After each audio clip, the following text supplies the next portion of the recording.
రాదురా ఏ విజయం నీ కోసం నా కోసం, ఎటుపోదురా నువ్వు చేసిన కష్టం ఎప్పటికైనా సొంతం.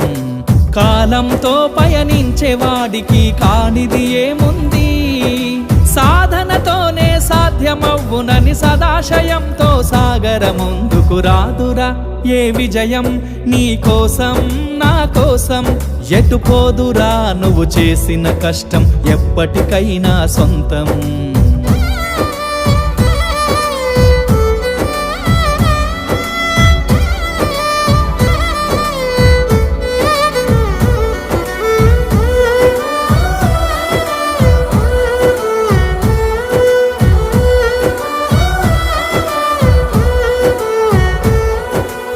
ఆకాశంలో అలలాగా పోయే ఆ పక్షులనే చూడు, అనుకున్న గమ్యమెంతున్న